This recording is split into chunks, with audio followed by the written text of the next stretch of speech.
Kathy and Dixon. And I'm Arlene Owen. Welcome to Azar. We want to welcome you to another episode of Azar, and we want to invite you to go tell a friend. Let them know that we are on. And remember to subscribe, share, and comment. We want to hear from you. If there's something you need to tell us, that's the place. Yes. And we will respond to you. Yes. Well, as you know, our last session, we dealt with suicide, but we dealt with it from an angle from our experience. But today we have brought in a special guest this evening to share with us on this said topic. So, Arlene, can you introduce our guest? With us, we have Mrs. Kathy Riley, and she is a psychologist who lives at San Fernando. I just put it in a little plug there. Yes. So, Kathy, welcome. Welcome. Nice to have you. We want to start and go straight in, Kathy. For those who have missed the last episode, we want to share the link right there so you can go and look at the first episode, and then you can continue. You can look at this and then go back to that episode, right? Yes. And we want to go straight into the topic. We want to start and look at suicide, but we want to talk a little bit about mental health. Kathy, what is mental health? Okay, good evening, everyone. And I am going to read a bit in terms of what is mental health, in terms of getting a clearer understanding as to what it is. And it says that mental health, it is a person's condition with regard to their psychological and emotional well-being. It is also the absence of mental illness. And another definition of mental health is that it is a state where someone who is functioning at a satisfactory level, or it is our ability to solve problems. So I said a lot, but this is what it is all about. Okay, so Kathy, and then mental illness and mental health is two different things? Absolutely. Absolutely. Two totally different things, because when we talk about mental illness, we are looking at a psychiatric disorder. All right? So when we look at mental health, is the way we operate, the way we live, how we function. And mental illness has to do with that psychiatric disorder. So you are something that causes a significant impairment of the personal functioning of someone. So we're looking at, for example, bipolar disorder or depression, anxiety disorder, psychotic disorder, some eating disorder. So that is what we look at in terms of mental illness. So then mental health is everybody's business. We Yes. should all be concerned about mental health. Correct. Our mental health. So it is our everyday functioning. Yeah. So when people use the term mental health very loosely, but it is really the way we function on a daily basis. Okay. Sometimes, when you hear the word mental, you grow up hearing the word mental, and there is a negative connotation. You always, you hear somebody say, man, he mental. And what they mean, they find he off his rockers. Yeah. And when really the word mental itself is not a negative word. No, it is not a negative word at all, because we want to have mental health. We want to be healthy mentally, so it is a very positive word. But the stigma that has been attached to mental illness, so when we hear mental, we think of the negative. Yeah. And even if someone has some sort of mental illness, it could be treated. Of course, we have the various drugs that can be used to treat mental illness, and many times, again, it is a bit of a taboo because you're mentally ill, but it is just another disorder that we may have in our body. So we may be diabetic or hypertensive, but this is in terms of our body. But when we talk about the mental aspect of mental illness, it has to do with our psychological function or disorder. I want to dive in here with a very controversial question. The question is mental illness and the church? And why I'm asking this question is because many believe that you don't have to use medication, that you have to go, it is deliverance, because somehow the psychological part, there is a kind of taboo around it. How can you, give us some more information on But the this? thing about it is that because mental illness has to do with something that we cannot see, we cannot touch it. So if you are a diabetic also, you know that you can you're looking Go at to the your doctor. the doctor will tell you, well, your sugar high, and you can go and measure that, Yeah. and we accept it. But when we talk about this mind and how the mind operates and the psychiatric developmental disorder that takes place in the brain, a lot of people cannot relate to that, so they have difficulty with it. And you talked about the church or Christians looking at mental illness, and that is this taboo because we don't understand it. And many times when somebody may have mental illness, they may also think that they might be demon possessed or something like that. But mental illness is very real, Yeah. and it happens to a lot of people, So it happened to church people too. even Christians. Yeah, because church people will be hypertensive who have some various illness. So mental illness is not even something that cannot happen to somebody who's a Christian. Okay. You see, because what we have to understand in terms of mental illness, it has to do with the brain and how the brain functions. It may be hereditary or it may be genetic. Yeah. So you may have some sort of disorder or some genetic thing that would have taken place in the brain that will cause you to develop that mental illness. Wow. Wow. Good. It's good to know. It's good to Yeah. know. Yes. Yes. Well, today, as you all know, our topic is really about suicide, but we wanted to chat a little bit about mental health and mental illness even before. So now our question when it comes to suicide, Aline, what do you have for us? One of the questions we have is, do you think that everyone who attempts suicide wants to die? Well, no one wants to die. No one wants to die. So I want the audience to understand why we started talking about mental health and mental illness before I address that particular question. Simply because when somebody may have some form of mental illness, which could be depression, it leads to suicide or suicide ideation, where you think about committing suicide. All right, so this is how it relates to mental health or mental illness, and therefore then one begins to contemplate whether or not they want to commit suicide. But the reality is that no one really wants to die, generally speaking. So they may think about it, they may look at it, but then there comes a time in terms of this depression that they go through, that it gets so bad that anytime someone drink poison or cut themselves or do something and they survive, they generally don't want to die. They think that it might be a way out. Yeah. But do they really want to die? What they are really asking is for help. Yes. They are screaming, help me. So they do that and they recover if they are on time. But somebody who really wants to commit suicide, they will jump off a bridge or put a rope around the neck and they jump and they die one time. Or they do something that they know would end their life immediately. And this is where they would have gotten to that stage of depression where there is almost no return, as we would say. My question for you, my dear, is, someone may be going through a time when they're feeling very depressed, but what throws them over the edge? Is it that something happens, like the straw that breaks the camel's back? Is it that they go through some traumatic thing and then just decide, I'm ready to end it now? Or is it that they're just in a deep depression and they just end it? But and I mean, it can be a combination of the both.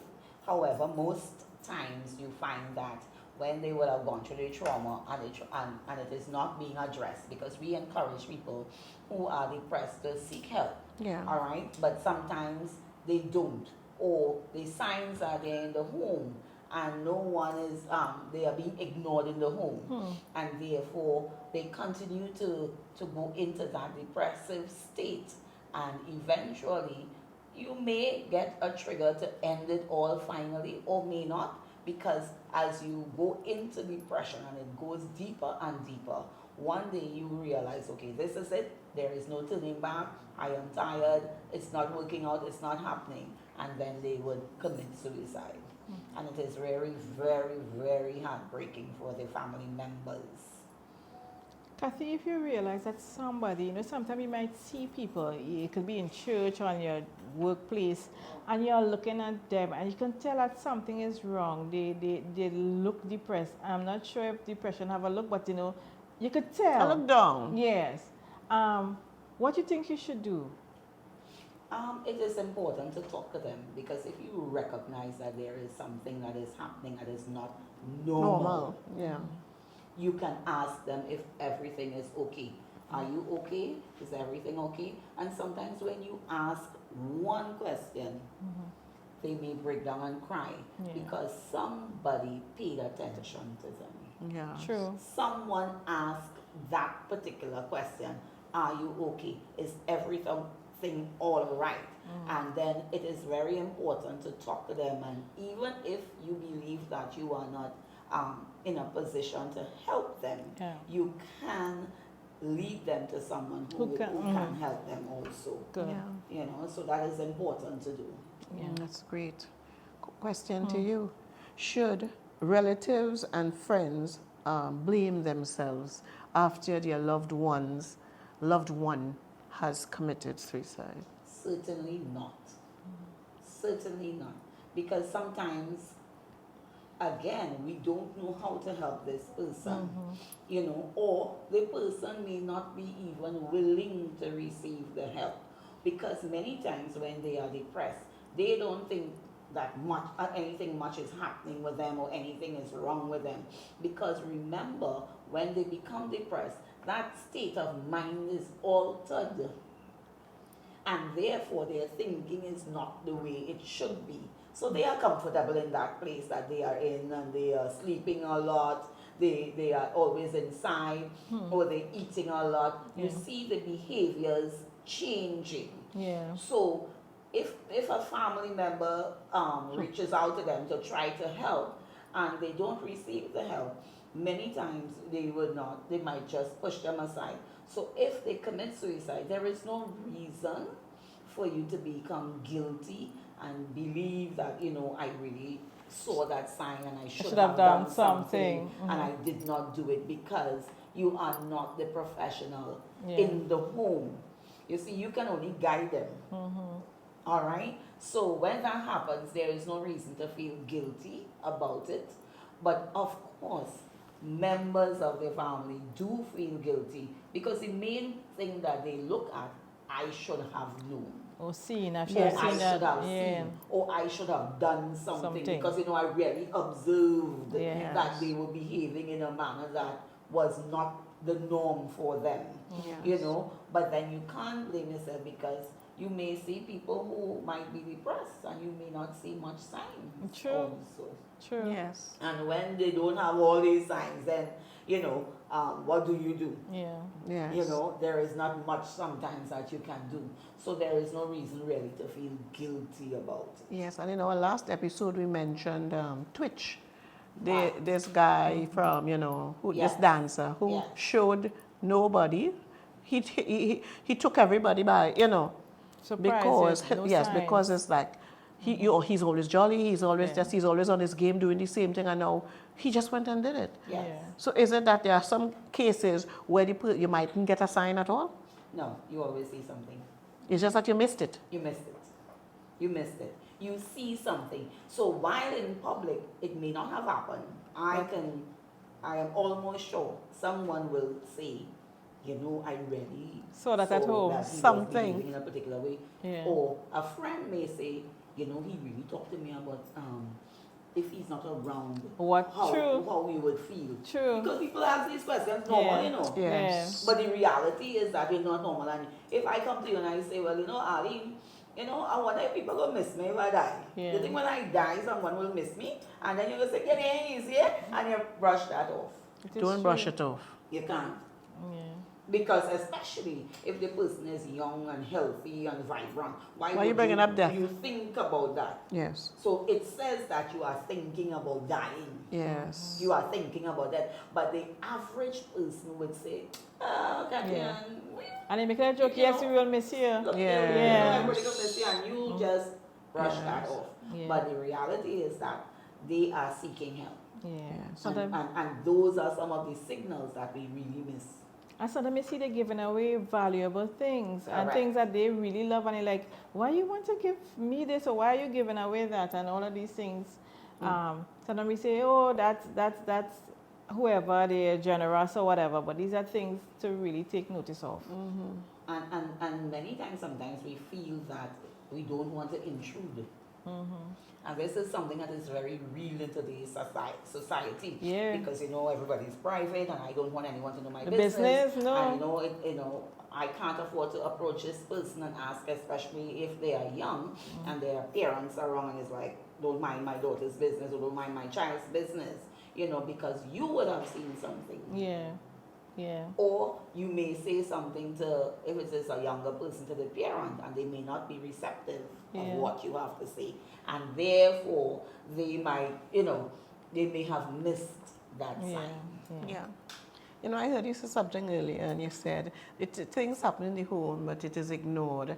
And I was trying to you know, to come back with, sometimes it's not that it's ignored, it's that the family is ignorant, in that they just they don't know what to look for. They're seeing it and they're just passing it over. So they're ignorant that these things, they are signs that something could be wrong. At least till, I feel it's just that probably they know something is wrong, but like we never think they would go that far. And you are correct. But you said that they overlook it, or they don't think something is wrong. We all think something is wrong. We see it, but we deny it. Yeah.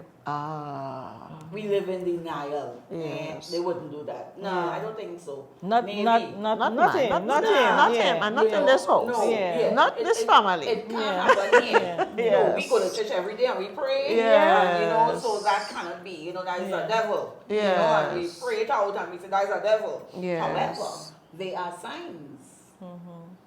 And I can assure you that a lot of people who would have experienced, whose family may have had some sort of, would have had experienced suicide, they would tell you, you know, I really saw something. Yeah. You know, Yes. they really behave a particular way. And, you know, but Yes. I didn't make anything of it because we do not pay attention. Yes. And what I am suggesting to all of us is that we begin to pay Pay attention. attention. Yes. Yeah. Because sometimes even our children are right there with us and laughing and happy, and they are struggling, Yes. and we don't pay attention. Yeah. And this is something that we need to do, and therefore we call it out. Call it out. Yeah. We got you. Very Call it good. out. Very good. Can suicide be generational? Yes, it certainly can be. I have heard of families who commit suicide. You see, because it is just not just suicide.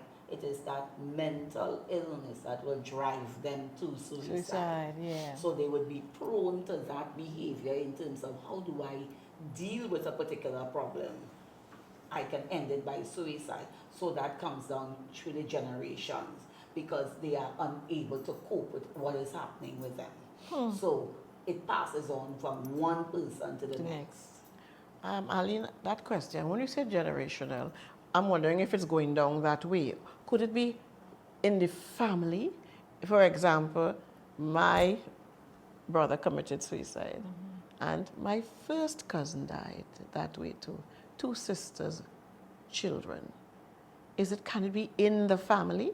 Yes, it certainly can be because remember, again, suicide is as a result of a mental health condition. We don't wake up in the morning and decide I want to commit suicide.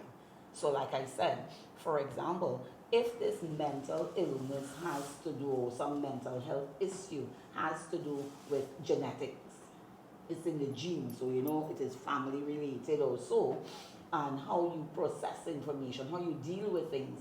Therefore, you can say, okay, yes, I think suicide is the way out. Or you look at your family member who would have committed suicide and say that, hey, they did it and it worked well. I can do it too. Yeah. Sometimes it's also a copycat story. Yes, I wanted to ask that, Yeah. or if And it can be that. listen to what you are saying.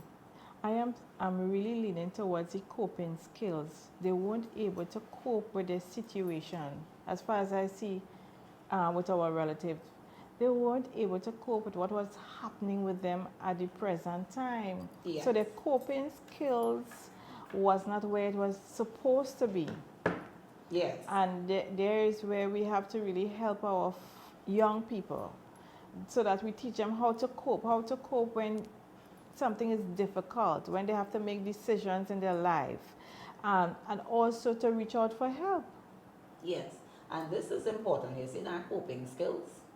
And many times also we have to teach our children how to cope with certain things because we do have stresses in our lives. Yeah. We will move on and our children will continue. And then if we do not teach them how to cope with certain things and they encounter something that is very distressing to them and they are unable to cope, it can affect them negatively. Yeah. So, I mean, it's not about putting them through trauma and Yeah. allowing them to cope. But as you go through life on a daily basis, and there are a lot of issues that come up, children are unable to cope. Okay, for example, again, I will go back to schooling.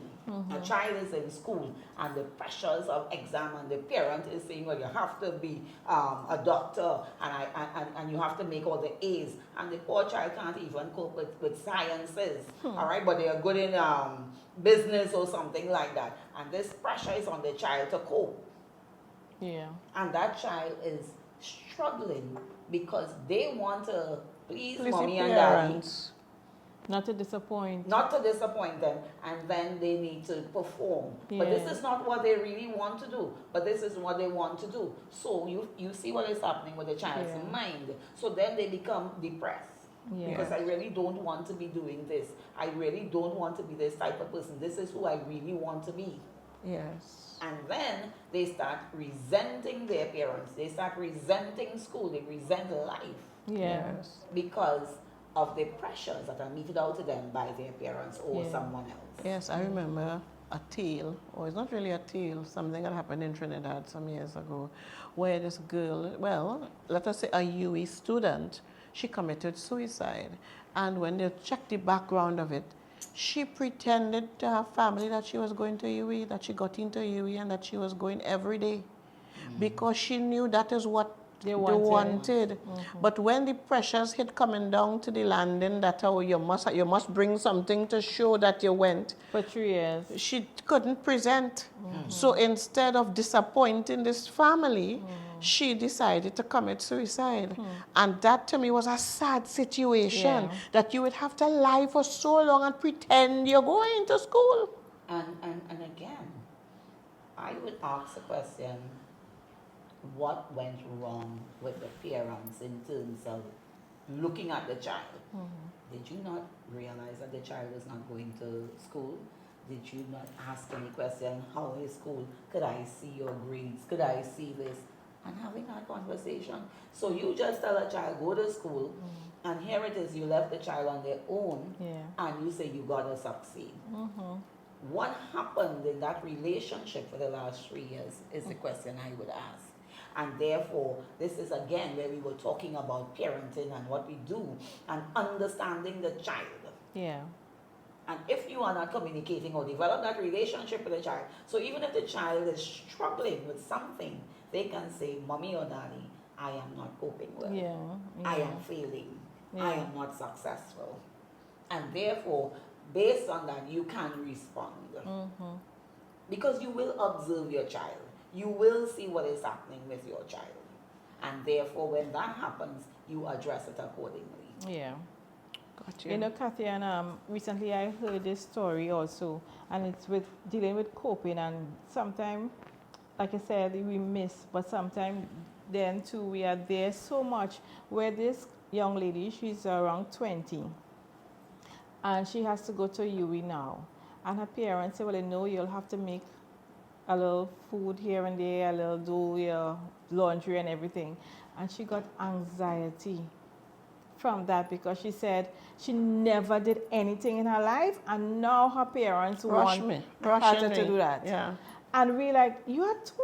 She said she never did anything. So now how you all just send me, and now she cannot go to UE because the anxiety have gotten so bad. She's at home resting. And we spoke about the parenting thing. And it comes back to that and that relationship.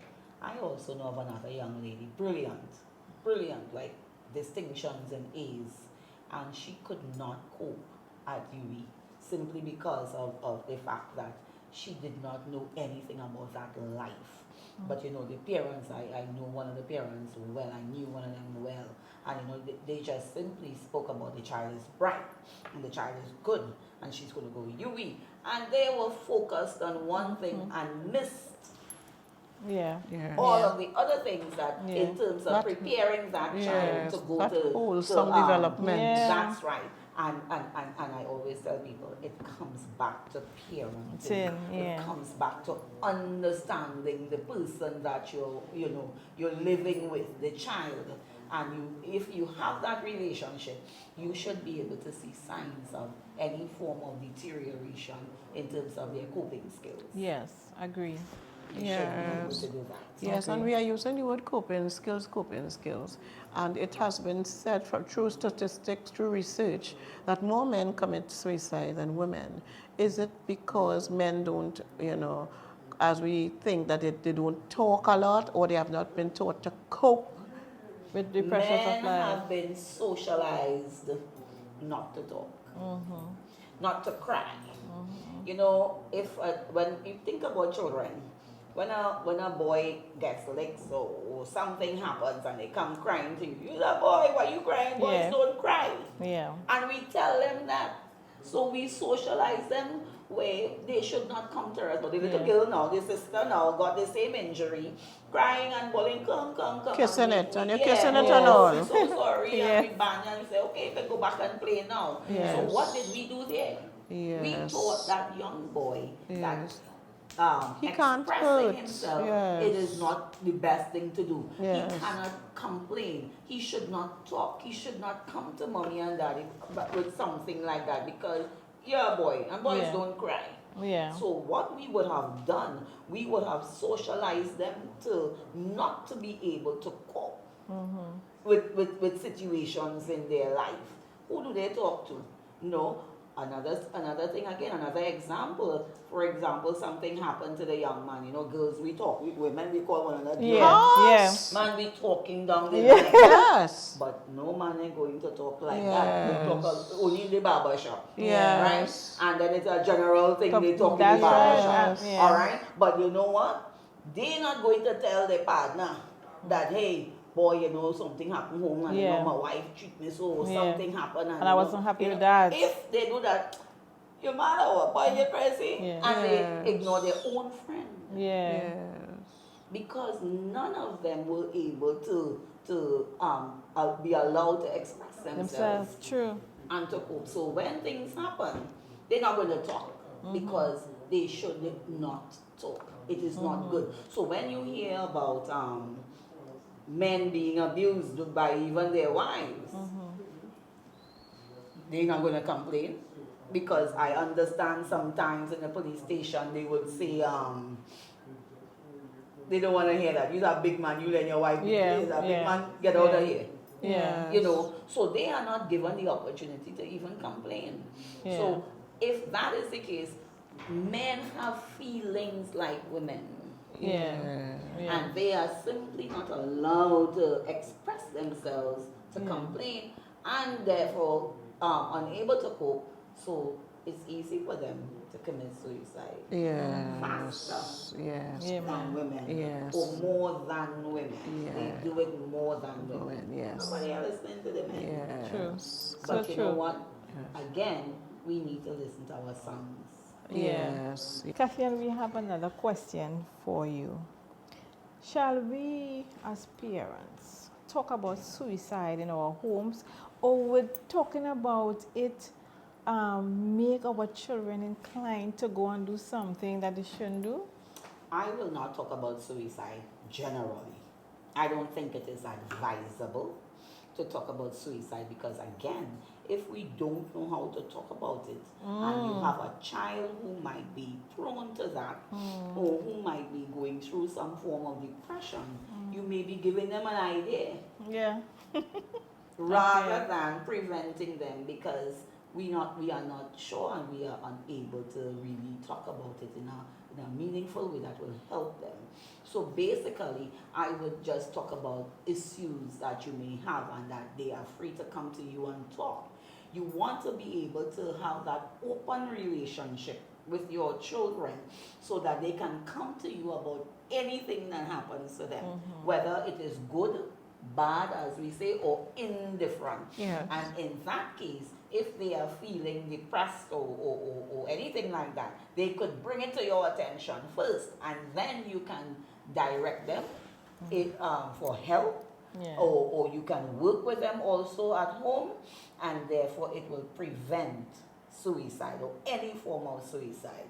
Now, the topic may come up, let us say, if family Watching a show. members would have done it, or you might be watching a show, but it might be, you would not really bring it up if you're watching a show like that, because it may not really be appropriate at the time. So we have to be so careful, because we can't get too, I don't want to use the word paranoid, we can't get too overzealous about how we want to work with our children, but having that open communication would take care of that. Okay. Allow them to come to you and talk and to say how they feel. And then if you feel, or they may say, sometimes, mommy or daddy, I'm feeling like, killing myself sometimes or whatever, then you address it. Yeah. And get somebody trained probably to help you with it. Then you direct them for help, psychiatric help immediately. Okay. Yeah, and nothing to feel bad about, because like time you say that parents don't want to tell anyone that I have to take my child for help.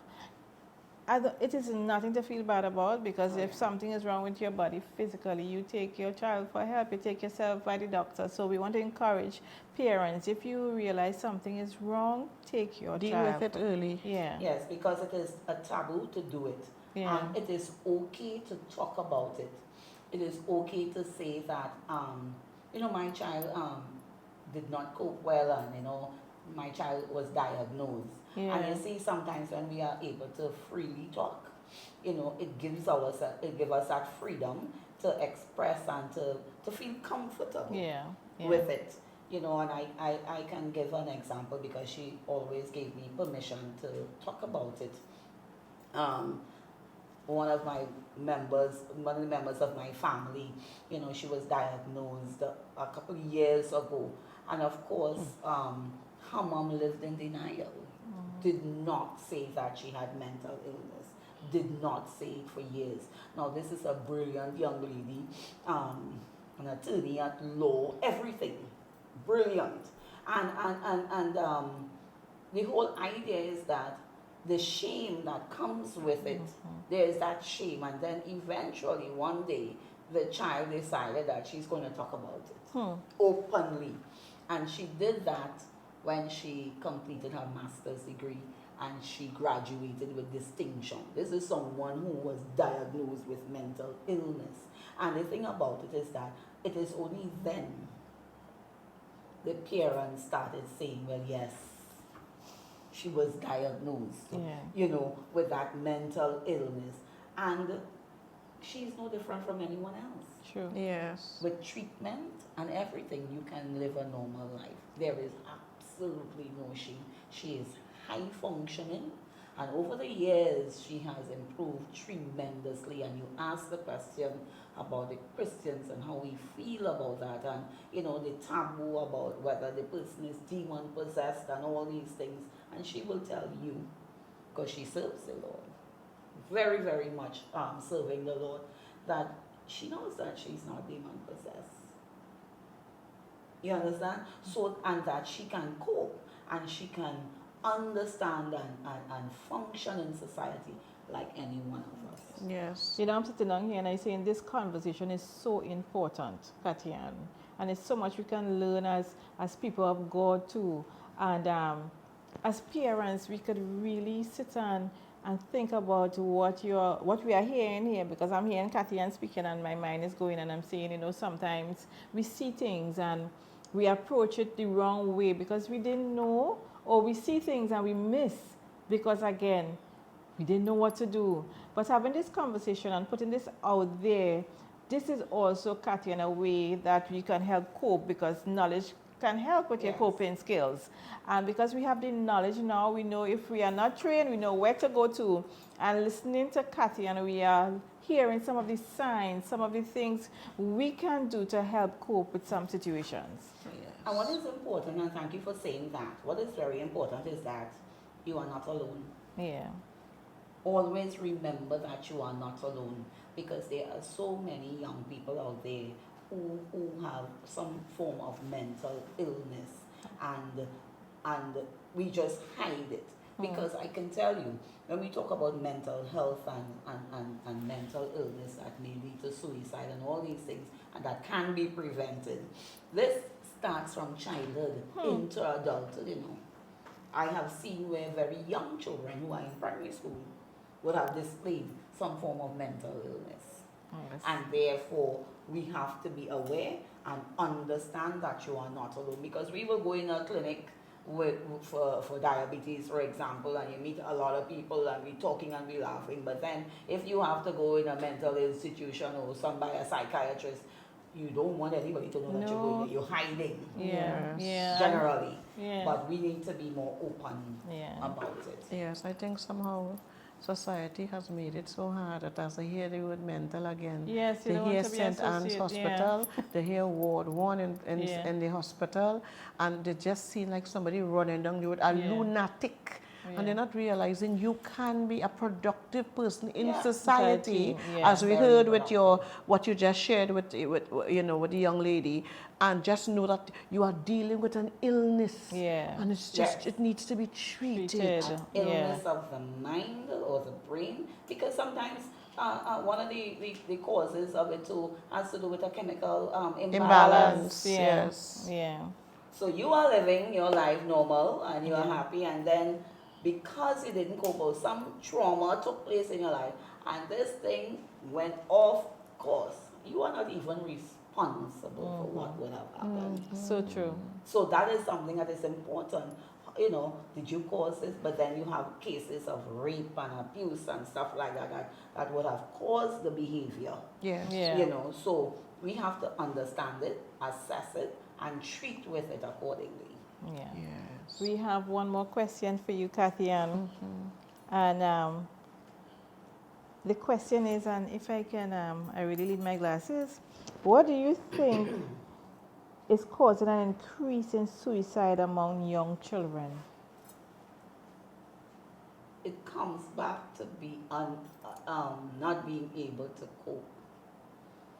It comes down to that, you know, and we have to begin to watch our children, like I said earlier. We have to observe them. We have to talk to them. Sometimes I remember seeing a young lady, and she came to me, and when you looked at her legs were cut right up, from her knee right up. Parents did not see that. All her arms were cut up, and the whole idea is that she was tired. Her mother was ailing, very ill. Her mother was ill with cancer, and she knew her mom was going to die. All right, and she could not cope with that. Just anxiety and So so she much. had a lot of issues taking place. Emotional pain. A pain. She was going through a lot of pain.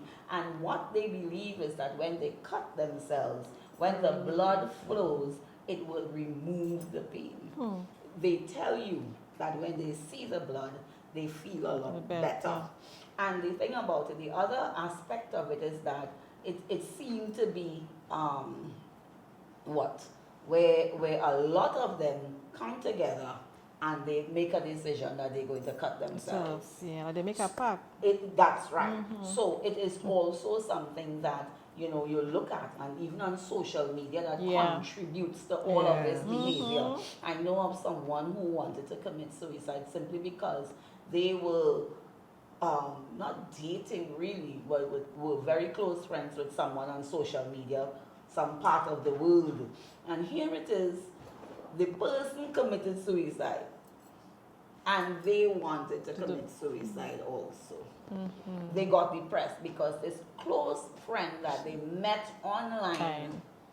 and that their parents were not even aware of committed suicide. So it's a learned behavior also. So they can learn, they can copy from their friends. Yeah. So you find a lot of the schools where these girls would want to, you see a lot of them just cutting.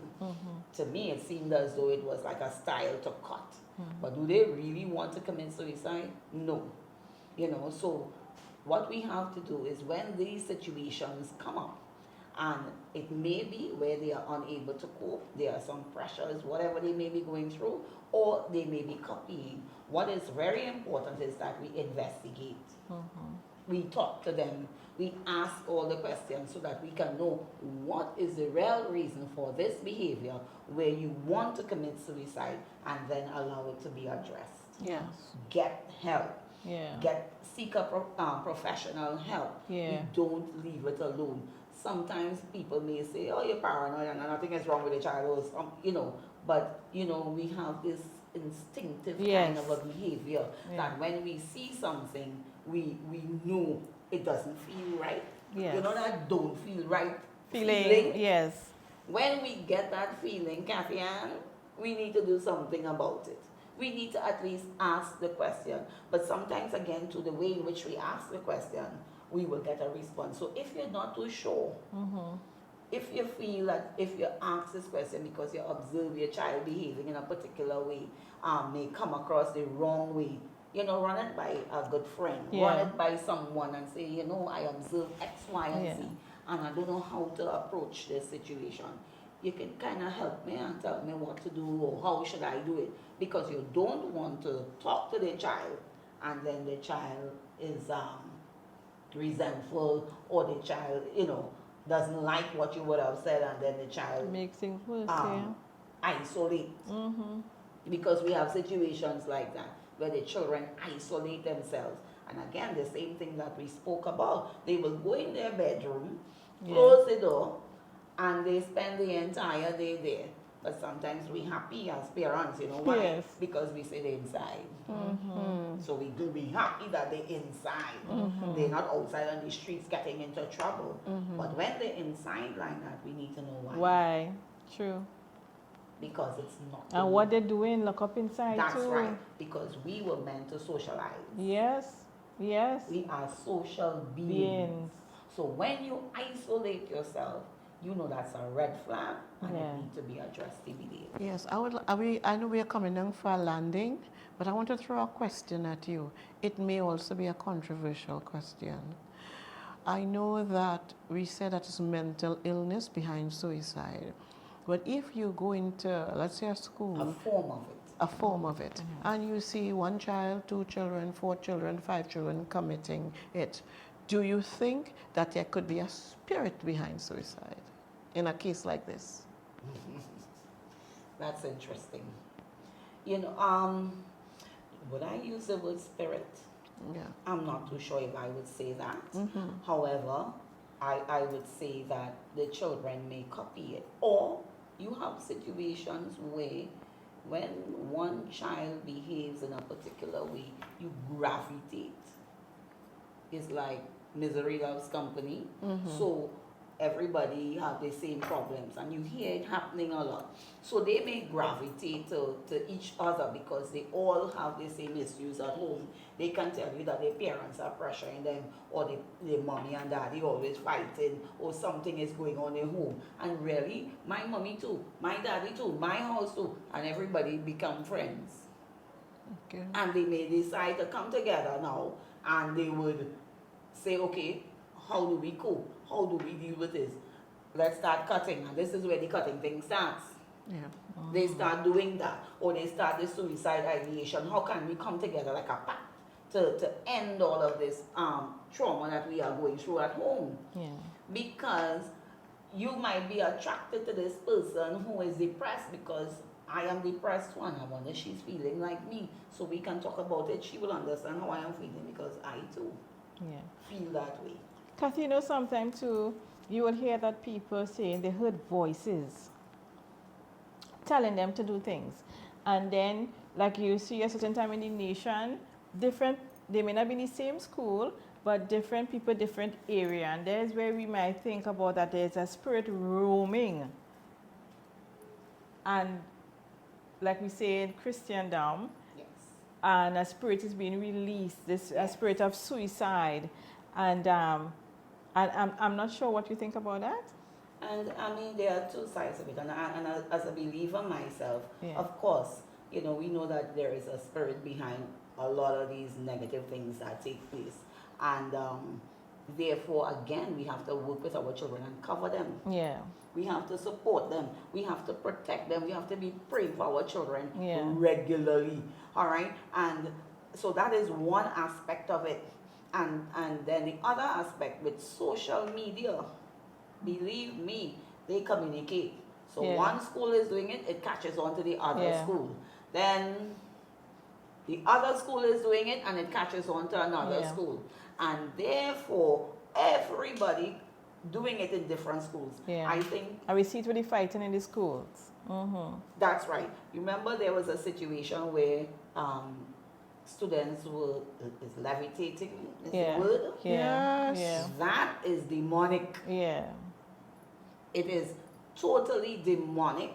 Mm-hmm. It happens a lot. So you may have, for example, you know, when children come together, they come from various backgrounds. Yeah. Religious backgrounds also. So some of them are coming from different faiths that promote all these spirits that come in. And therefore, you find this happening. Those things are demonic. Yeah. Yeah. And therefore, as believers, we would be able to discern which one it is. That's right. All right, I cover love that. properly. Yes. I And love We that. should be able to discern. Because, I mean, when clients come to me, not everybody might be, it's demon possession. They may have a genuine case of mental illness or some depression or so. And as a believer, sometimes I would say this person needs deliverance. Yeah. Because the Holy Spirit will tell you and direct you. That's right. And let you know. Yes. Now, mind you, we also have the other side where everybody who is mentally ill, they think that they are demon possessed. Yeah. Yes, that is why we wanted to clear that That's up. Yeah. And there is a huge difference, and we have to understand the difference, understand the person. And again, it is about denying the fact that mental illness is a taboo as opposed to another form of illness. Yes. Yeah. You know, so I mean, we have to just be able to discern which one it is as believers. And if you are not sure, please get the professional to help you. Because if there is a genuine case, we don't want to miss it. Amen. Amen. We true. love it. We We love it. don't want to miss that yes. case at all. Yes. So, not that you're not trusting in God and believing God, but we want to be aware that we are dealing with something that we cannot work with. So, if the child has some sort of a problem and we take that child to the doctor, we do that. Yeah. So, we would have treated with that. You know, we praying for the child's healing and we take the child to the doctor. Same thing with a mental illness. Yeah. Accept it, admit to it, and act immediately. Yes. Again, early intervention is important. Amen. Yes. Amen. Amen. You know, we really enjoyed this conversation. We enjoyed it. It was a lot to take in, not like too much, you know, but it was, why I say this is that looking back now, I am saying, I wish I knew some of these things, Kathy. Yes. You know, and I'm taking it in and I'm taking it in and I'm saying, God, I'm thankful now that we know and that you know now. Yes. And we have a responsibility. Yes, yes. We want to thank our guest for today, Miss Yes. Kathy Ann Riley. Yeah. You, again, Yeah. you know, I want to say it again. You know, I really enjoyed this. Yeah. Imagine it's a topic on suicide, but I enjoy knowledge. Yeah. Yes. And you brought knowledge to the table. So, folks, we pray that what has been dispensed today, that you will really take it in. Let's keep our eyes open because, you know, no family is exempt. It could happen to any family. So let's look out for our families. Ali? Amen. So thank you and see you next time on Azar. Azar. Bye. God bless you. Bye. Take Bye. care.